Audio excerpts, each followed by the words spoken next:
என்னதான் காம்படிட்டிவ் எக்ஸாமுக்கு படித்தாலும் எனக்கு படித்ததில் சிலது மறந்து போயிடுது. ஸோ ஷார்ட்கட் ட்ரிக்ஸ் வேணும்னு சொல்லி கேட்பீங்க. ஸோ இந்த ஷார்ட்கட்டை மறக்காமல் பாருங்கள், 2 மார்க்கை அள்ளிட்டு போங்க. ஸோ ஆந்திர கேசரி அப்படின்னு யாரை சொல்லுவாங்க அப்படின்னு கேட்பாங்க.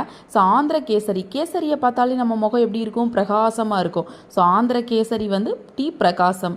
அண்ணானாலே நம்மளுக்கு தெரியும், அண்ணாதுரை தாங்க, சிஎன் அண்ணாதுரை. நெக்ஸ்ட் பாட்ஷா கான் அப்படின்றவர் யாருன்னா அப்துல் காதர் கான் அப்படின்றவர் தான். ஸோ நம்மளுக்கு பாஷா படத்தில் பார்த்தீங்க அப்படின்னா அவரோட பேர், ரஜினியோட ஃப்ரெண்டோட பேர் அப்துல் காஃபர். ஸோ அப்துல் காஃபர் கான் தான் பாஷா கான் அப்படின்றவங்க. ஸோ அதே மாதிரி பார்த்தீங்க அப்படின்னா தாத்தாபாய் நவ்ரோஜி என்ன சொல்லுவாங்க அப்படின்னா கிராண்ட் ஓல்ட்மேன். ஓல்ட்மேனாக நம்ம வீட்டில் இருந்தாலே என்ன சொல்லுவோம்? தாத்தான்னு தானே சொல்லுவோம். So grand old man of India வந்து தாத்தாபாய் நவ்ரோஜிங்க. நம்மளுக்கெல்லாம் தெரியும் ஜனகணமன எழுதினவர் யார்? ரவீந்திரநாத் தாகூர். ஸோ அந்த ரவீந்திரநாத் தாகூர் ஜனகணமன பாடம் நம்ம ஏதாவது செய்கிறோமா? ஸோ அவர் தாங்க நம்ம குரு. ஸோ குருதேவ் ரவீந்திரநாத் தாகூர். இந்த மாதிரி ஷார்ட்கட் நீங்கள் பார்க்கணும், ஈஸியாக ஞாபகம் வச்சுக்கணும் அப்படின்னா நம்ம சேனலை சப்ஸ்கிரைப் பண்ணிக்கோங்க. தேங்க்ஸ்.